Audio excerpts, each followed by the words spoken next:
Hello friends, welcome to my channel stories by Garma Kushwaha. दोस्तों, जैसा कि आप जानते हैं, मैं हर रोज़ आपके लिए अलग अलग और रहस्यमयी कहानियाँ लेकर आती हूँ। इस बार मुझे कहानी लाने में थोड़ा वक्त लग गया, पर दोस्तों आज मैं आपके लिए लेकर आई हूँ मेरी कहानी द वेनिस्ड मर्डर का तीसरा भाग। तो चलिए शुरू करते हैं हमारी आज की वीडियो। अगली सुबह तड़के ही डिटेक्टिव रॉय, जो कि बर्मन रॉय के भेष में मिसेस कपूर के घर पर ठहरने आए हुए थे, घर से बाहर निकल गए। उन्होंने मिसेस कपूर से कहा, मुझे यहाँ यूनिवर्सिटी में थोड़ा काम है, इसलिए मुझे सुबह ही जाना होगा मैम। मैं शाम तक ही आ पाऊँगा। आपका बहुत शुक्रिया कि आपने मुझे यहाँ रहने की इजाज़त दी। अब इट्स ओके, ठीक है, आप जाइए। ओके। पूरे दिन तक गायब रहने के बाद आखिर शाम के वक्त वो वापस घर आता है और घर आने के बाद अपने कमरे में चला जाता है। वो अपने कमरे में बैठकर डायरी लिख रहा होता है। वहाँ उसका दोस्त भी मौजूद होता है, पर वो इस वक्त बिल्कुल खामोश बैठा रहता है, क्योंकि डिटेक्टिव रॉय ने उसे ऐसा ही करने को कहा था। वो दोनों नहीं चाहते थे कि उन दोनों पर कोई भी शक करे। डिटेक्टिव रॉय का दोस्त कौन है और कैसा दिखता है, इस बारे में मैं आपको आने वाली कहानियों में ही जानकारी दूंगी। बहुत वक्त बीत गया। उसने डायरी में लिखना शुरू किया, मैं यहाँ कल से रहने आया हूँ और यहाँ रहने के दौरान कुछ चीज़ें जो मेरी नज़र में पड़ी हैं, मैं उनका अपने हिसाब से ही एक अर्थ निकाल रहा हूँ और हो सकता है मेरी बनाई हुई सारी संभावनाएं सही हों, पर इस बात का तब तक पता नहीं चलेगा जब तक एक आखिरी सबूत मेरे हाथ नहीं लग जाता। सिर्फ कुछ ही चीज़ें हैं जिसे मुझे जोड़ना है। ये केस एक तरह से एक बिखरी कड़ी है जिसे एक एक करके मुझे जोड़ना है ताकि किसी निष्कर्ष तक पहुंच सकूं। रात के वक्त सभी ने डिनर किया और उसके बाद डिटेक्टिव रॉय अपने कमरे में आकर लेट गया। उसने सो जाने का नाटक किया जबकि वो जाग रहा था। उसकी आंखें बंद थीं और वो लेटा हुआ था, पर वो आसपास आ रही आवाज़ों को साफ सुन सकता था और हर चीज़ महसूस कर सकता था। रात के 3 बज रहे थे।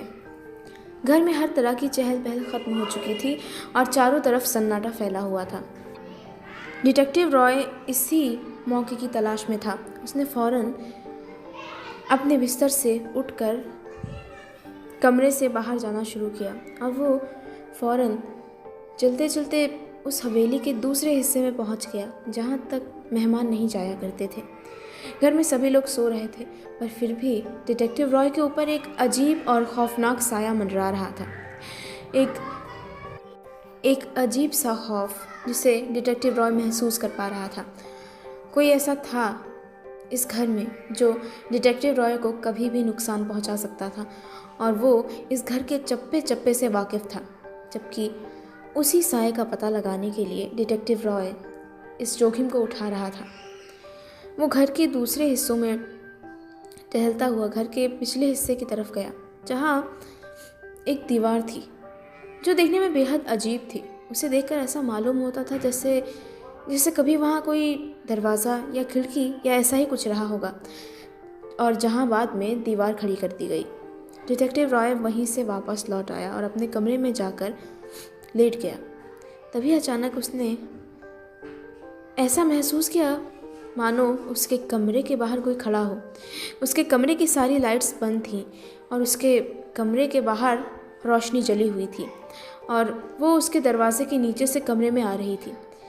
उसे उसी रोशनी की वजह से ऐसा महसूस हुआ। उसे लगा कि उस रोशनी के बीच उसे किसी के पैरों की एक परछाई नज़र आई हो, और ये देखकर डिटेक्टिव रॉय थोड़ा सहम गया।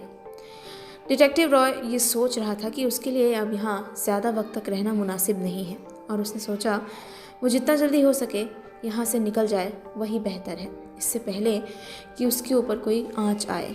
अगली सुबह डिटेक्टिव रॉय अपने कमरे से बाहर निकला और सुबह का नाश्ता किया, और उसके बाद वो गार्डन में टहलने के लिए निकल पड़ा। वहाँ टहलते टहलते अचानक उसे एक चीज़ नज़र आई। उसने देखा वहाँ गार्डन में झाड़ियों के बीच एक अजीब सी काली सी पट्टेनुमा चीज़ पड़ी हुई है। देखने में वो कोई साधारण कपड़ा या बेल्ट या ऐसा कोई चीज़ नहीं थी जिसे आम तरह से इस्तेमाल किया जाता हो। वो चीज़ देखने में ऐसी लग रही थी मानो उसे कभी मिलिट्री में यूज़ किया गया हो या फिर वो किसी खास काम के लिए बनाई गई हो। और डिटेक्टिव रॉय ने उसके करीब जाकर उसे सावधानी से बाहर की तरफ खींच लिया और वो जो चीज़ थी उसे देखकर वो थोड़ा चौंक गए और इस केस से जुड़ी एक कड़ी और उनके दिमाग में जुड़ गई। शाम के वक्त डिटेक्टिव रॉय मिसेस कपूर से मिलने गए उनके कमरे में, बर्मन रॉय की तरह। Good evening ma'am. Good evening. अब क्या मैं आपसे बात कर सकता हूँ? हाँ, क्यों नहीं।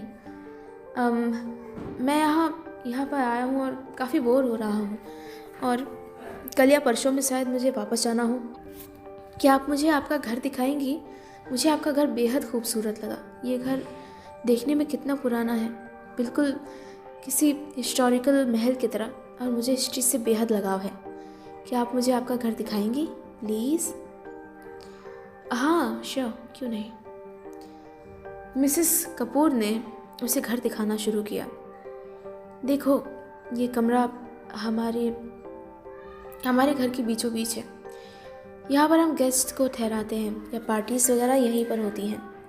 अगर छोटी पार्टी हो तो हम मेहमानों को यहाँ बुलाते हैं और अगर लोग ज़्यादा हों तो हम उन्हें हॉल में ठहराते हैं। चलते चलते उन्होंने इसी तरह अपने घर के कई कमरे उसके सामने रखे। तभी वापस मुड़ते हुए अचानक डिटेक्टिव रॉय की नज़र एक कमरे पर पड़ी जहाँ अंधेरा सा फैला हुआ था और मिसेस कपूर ने उसके बारे में उसे नहीं बताया। डिटेक्टिव रॉय ने खुद ही उसके बारे में पूछा, ये रूम किसका है मैम? ये रूम ये तो खाली है बस। और वो पिक्चर? उन्होंने सामने की दीवार पर इशारा करके बताया। वहाँ एक तस्वीर टंगी हुई थी जो दूर से देखने पर किसी बच्चे की लगती थी, पर कमरे में अंधेरा होने की वजह से वो ठीक से देख नहीं पा रहे थे।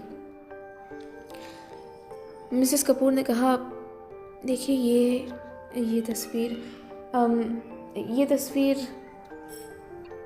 मिस्टर कपूर के बचपन की है।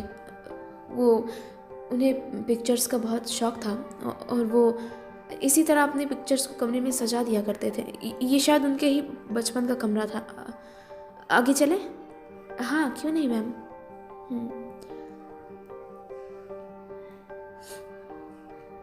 रात के वक्त डिटेक्टिव रॉय ने मिसेस कपूर के रसोइये से थोड़ी देर और बातचीत की। वो दोनों काफ़ी घुल मिल गए थे और डिटेक्टिव रॉय ने उससे बातों बातों में कुछ बातें पूछी। तो तुम यहाँ काफ़ी सालों से काम कर रहे हो, है ना? हाँ भैया, बहुत सालों से। बस बीच में कुछ वक्त के लिए हम अपने गांव चले गए थे बाढ़ की वजह से। हाँ, आपने बताया था। तो क्या आपको अजीब नहीं लगता? मेरा मतलब कि मिस्टर कपूर के घर में उनका कोई भी उत्तराधिकारी नहीं है। ऐसा नहीं है साहब, उनके 2 बच्चे थे। 2 बच्चे? पर वो मुझे कहीं नज़र क्यों नहीं आते? और मिस्टर कपूर के मरने के बाद वो उनसे मिलने तक नहीं आए? नहीं साहब, बिटिया को तो उन्होंने कब से फ़ॉरेन भेज रखा है। वो उसे देखने भी नहीं जाते सालों से, जब से बड़ी मालकिन चल बसी। बड़ी मालकिन? हाँ, बिटिया 2 साल की थी जब वो चल बसी। उसके बाद उन्होंने दूसरी शादी कर ली। बड़ी मालकिन के देखभाल के लिए जिस नर्स को रखा गया था, मिसेस कपूर। क्या सच में? हाँ। फिर उनका भी एक बेटा हुआ। अच्छा, फिर उसके बाद क्या हुआ? बातों बातों में डिटेक्टिव रॉय ने कई सारी चीज़ें उससे पूछी और उन्हें कई खोई हुई कड़ियाँ वापस मिल गईं। अब बस उन्हें अगले दिन का इंतज़ार था। डिटेक्टिव रॉय अपने कमरे में बैठा हुआ था। उसका दोस्त उसके सामने ही खड़ा था। उसके दोस्त ने उससे फिर से बात करना शुरू किया। भले ही तुम मेरी बातों को जवाब ना दो, सिर्फ मेरी बात सुनते रहना। मेरे पास तुम्हारे लिए एक जानकारी है।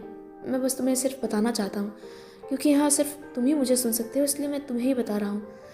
जानते हो, इस घर में मुझे कोई भी भूत या ऐसा कोई साया नहीं नज़र आया। तो फिर हमारी बातें कोई सुन लेगा। देखो, मेरे ख्याल में तुम्हें आज कुछ चौकन्ना होना चाहिए। मुझे कुछ अजीब महसूस हो रहा है।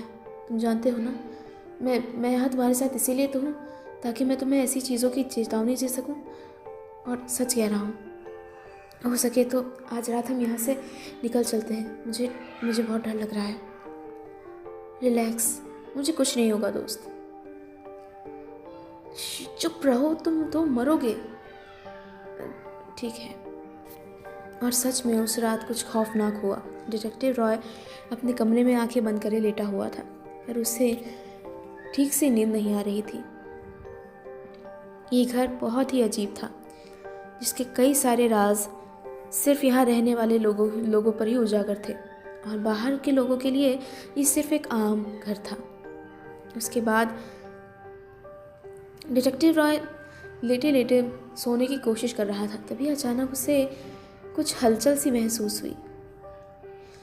उसने देखा उसके कमरे की एक दीवार कुछ हिल सी रही है।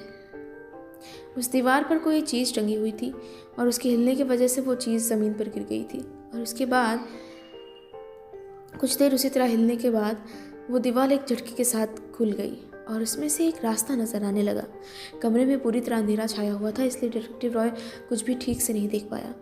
उस दीवार से एक साया कमरे के अंदर दाखिल हुआ और उस दीवार को फिर से उसी तरह बंद कर दिया जैसे उसने उसे खोला था। और उसके बाद वो धीरे धीरे डिटेक्टिव रॉय की ओर बढ़ा।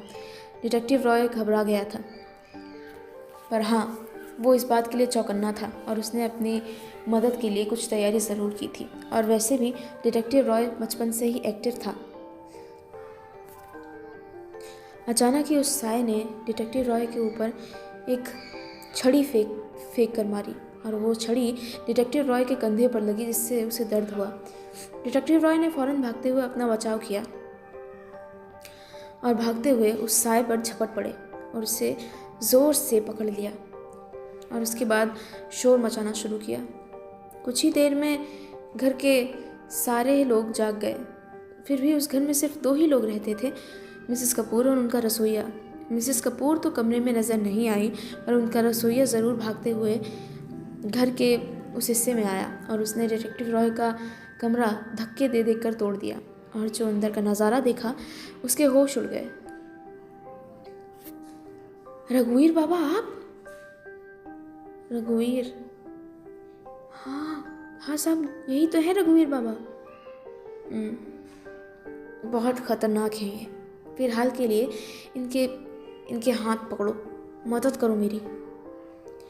ठीक है, मैं अभी मदद करते हैं साहब आपकी। जल्दी एक कपड़ा लेकर आओ और इसके हाथ बांधो। वो साया कोई भूत प्रेत या कोई आत्मा का चक्कर नहीं था, वो एक जीता जागता इंसान था। रसोइया और डिटेक्टिव रॉय दोनों ने मिलकर उसके हाथ पांव मजबूती से बांध दिए और उसके बाद उन्होंने पुलिस को इत्तला कर दी। आपको तो देखा है साहब कहीं? हाँ, देखा होगा, ज़रूर देखा होगा। फिलहाल के लिए मुझे पुलिस को फ़ोन करना है। और मिसेस कपूर कहाँ हैं? उन्हें भी बुलाइए।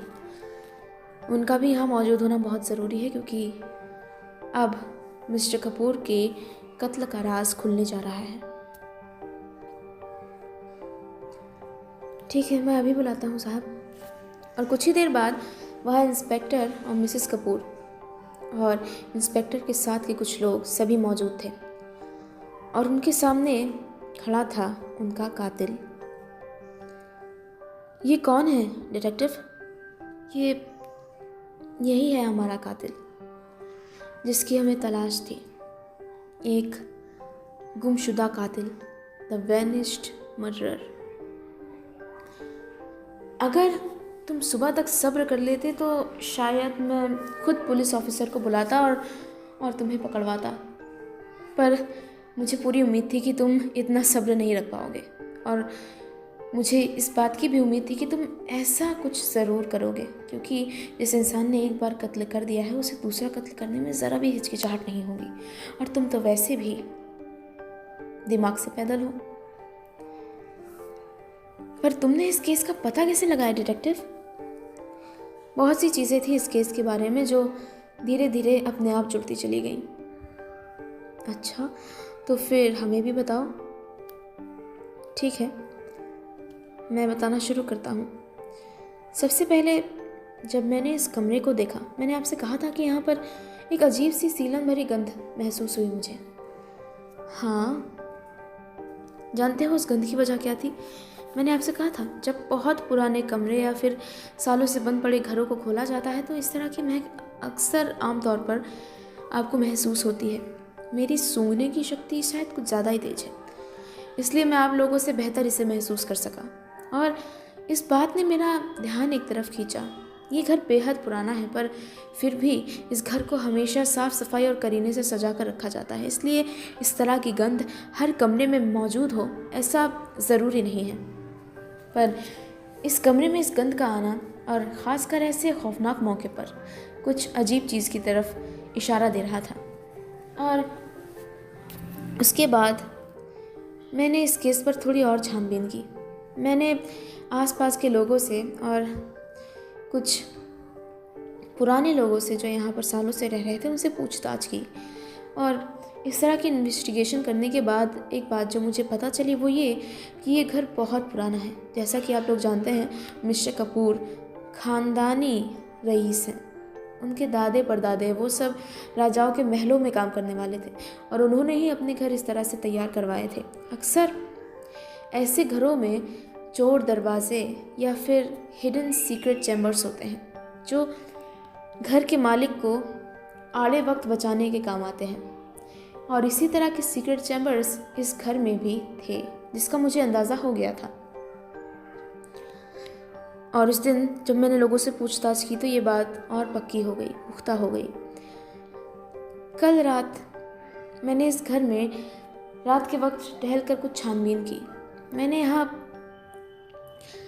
यहाँ के कमरों को देखा, और आखिर में भागते हुए उस दीवार तक पहुंचा जो इस कमरे की दाहिनी तरफ है। वो कुछ अजीब लगती है, ऐसा लगता है उसके पीछे कुछ छुपाया गया हो। और इस दीवार को देखने के बाद मुझे महसूस हुआ इस घर का एक बड़ा हिस्सा हमसे छुपाया जा रहा है, जो आसानी से बचे हुए घर से कनेक्ट रहता है, पर हम उसमें एंट्री नहीं कर सकते जब तक कि हमें वहाँ जाने का सीक्रेट रास्ता ना पता हो। ऐसे सीक्रेट रास्तों के बारे में सिर्फ घर के मालिक ही जानते हैं, और कभी कभी उन्हें भी इस बारे में पता नहीं होता क्योंकि उनके पूर्वज उन्हें बताते ही नहीं हैं। और उसके बाद मुझे धीरे धीरे कुछ चीज़ें समझ में आने लगी। कल मिसेस कपूर के साथ उनके घर में घूमते वक्त मुझे एक तस्वीर नज़र आई, एक छोटे लड़के की, जिसके बारे में मिसेस कपूर ने कहा कि वो मिस्टर कपूर के बचपन की पिक्चर है। और उनके ऐसा कहते वक्त उनकी ज़बान थोड़ी लड़खड़ा गई और वो थोड़ी घबरा गई। मैं उनके एक्सप्रेशंस को महसूस कर सकता था। और जानते हो, इस बात से मुझे अंदाज़ा लगा कि दाल में ज़रूर कुछ ना कुछ काला है। मैंने रसोइये से बात की और उसने मुझे कई सारी चीज़ें बताई। उसने कहा मिस्टर कपूर की एक बेटी थी, उस बेटी को उनकी पहली पत्नी की मौत के 1 साल बाद ही फ़ौरन भेज दिया गया और वो वहाँ से कभी वापस नहीं आई। वो वहीं रहकर सेटल हो गई और उसके पिता भी उससे कभी मिलने नहीं जाते। ऐसा लगता है कि दोनों में कोई रिश्ता ही ना हो। मिसेस कपूर ने भी जब मिस्टर कपूर से शादी की उस वक्त इनका भी एक बेटा था जो कि लगभग मिस्टर कपूर की बेटी के ही उम्र का था। मिसेस कपूर को यहाँ रखा गया था मिस्टर कपूर की पहली पत्नी सुरेखा की देखभाल करने के लिए, पर मिसेस कपूर उनकी देखभाल नहीं कर रही थी, बल्कि मुझे शक है, हो सकता है कि आपने ही उनकी जान ली हो। पर फिलहाल के लिए हमें अपने केस पर काम करना है। तो जब उन्होंने मुझे इस बारे में बताया तो मेरा दिमाग एक और गया कि हो सकता है ये कत्ल मिसेस कपूर की बेटी या फिर बेटे ने किया हो। पर उन दोनों में से ऐसा कौन कर सकता है और ऐसा करने की वजह क्या होगी, इस बारे में जानना थोड़ा मुश्किल था। फिर रसोई से बातों में इस बात का भी अंदाज़ा हो गया। उसने मुझे बताया कि मिसेस कपूर का बेटा शुरू से ही बहुत बिगड़ैल था। उसे देखकर ऐसा लगता था मानो वो इंसान ना हो बल्कि शैतान की औलाद हो। वो अक्सर कीड़े मकोड़ों को मारता था, अपने साथियों को परेशान करता था, लोगों को चोट पहुंचाता था, अपने माँ बाप से बदतमीज़ी से बात करता था।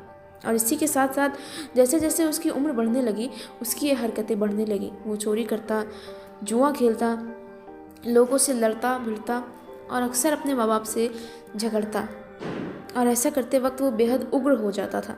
उसे काबू करना लगभग नामुमकिन हो जाता था, और इसलिए उसके माता पिता उसे एक साइकाइट्रिस्ट के पास लेके गए, और वहाँ पर उसने उस डॉक्टर पे भी हमला कर दिया, जिसके बाद उसे पागल खाने छोड़ना पड़ा।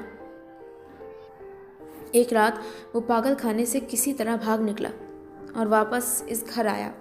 घर में आने के बाद उसने मिस्टर कपूर पर जानलेवा हमला किया, उन्हें मारने की कोशिश की, और मिस्टर कपूर की जान उस वक्त भी जाते जाते ही बची थी। और उसके बाद मिस्टर कपूर ने उसे इस शहर से काफ़ी दूर एक बड़े मेंटल असाइलम भेज दिया, जहाँ वो आज तक कैद था। उसके बाद से ही मिस्टर और मिसेस कपूर की बातचीत होनी बंद हो गई। इन दोनों के बीच झगड़े होने शुरू हो गए।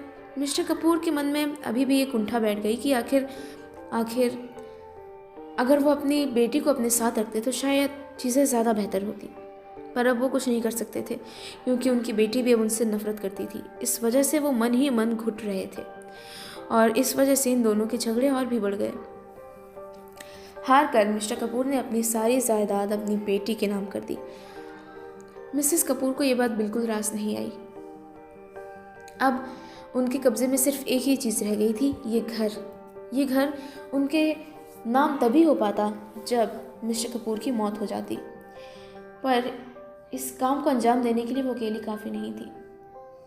उन्होंने अपने बेटे को मेंटल असाइलम से निकलवाया, और ये काम उन्होंने अपने पति को बिना बताए और उनके बिना जाने हुए किया, और उन्हें इस घर में ले आई।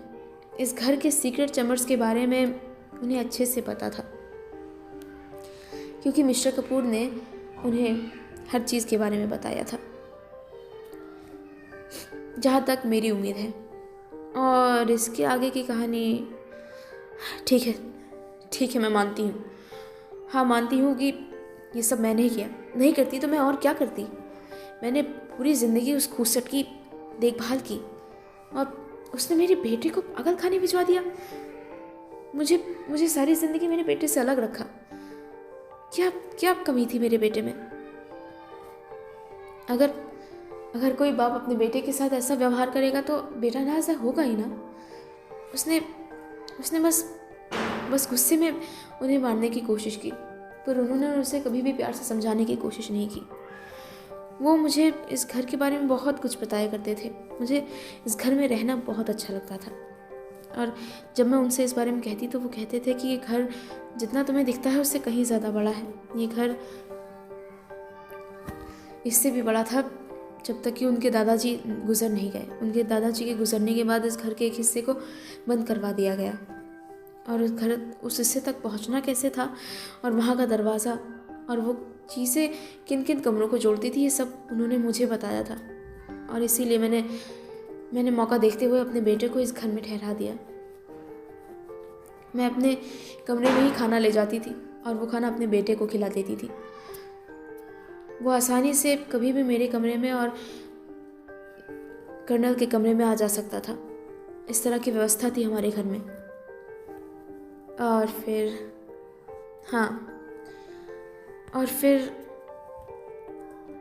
फिर होना क्या था, उन्होंने उस रात उन्हें मारने का प्लान बनाया, और रात के वक्त मिसेस कपूर का बेटा कमरे में दाखिल हुआ। मिस्टर कपूर इस बात के लिए तैयार नहीं थे। उन दिनों उनकी तबीयत नासाज थी और वो परेशान रहा करते थे, पर फिर भी वो एक मिलिट्री ऑफिसर थे, इसलिए उनके लिए इतनी आसानी से हार मान जाना आसान नहीं था। पर फिर भी आप जानते हैं, आपके दिमाग में बहुत ताकत है, और आपका दिमाग ही आपको चलाता है। और मिस्टर क्या नाम बताया था इनका, अब एनीवेज छोड़िए, इनकी ताकत के तो कहने ही क्या। जब इनका दिमाग इनके काबू से बाहर निकलता है तो इनकी ताकत बहुत ज़्यादा बढ़ जाती है, कई गुना।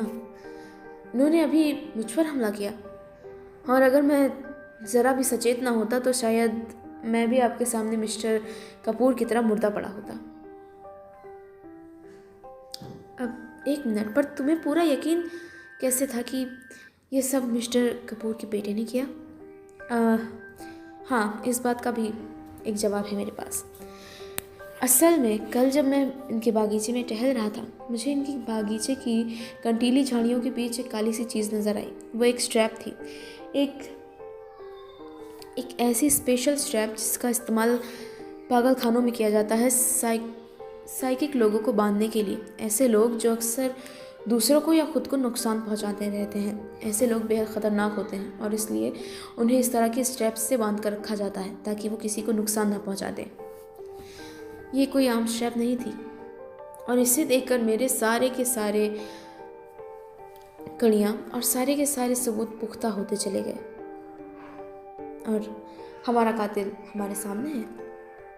वेल डन डिटेक्टिव रॉय, बेहद अच्छा काम किया तुमने। हाँ, आपका शुक्रिया। अब मैं आराम से जाकर अपने घर पर अपनी स्टोरी पर काम कर सकता हूँ। It's okay, good day. तो दोस्तों, इसी के साथ ख़त्म होती है मेरी आज की वीडियो। मुझे उम्मीद है कि मेरी आज की वीडियो आपको ज़रूर पसंद आई होगी। अगर आपने मेरा चैनल अभी तक सब्सक्राइब नहीं किया है तो प्लीज़ सब्सक्राइब कीजिए मेरे channel stories by Karima Kushwaha को। साथ ही साथ वीडियो को लाइक और शेयर करना बिल्कुल ना भूलें। Thank you.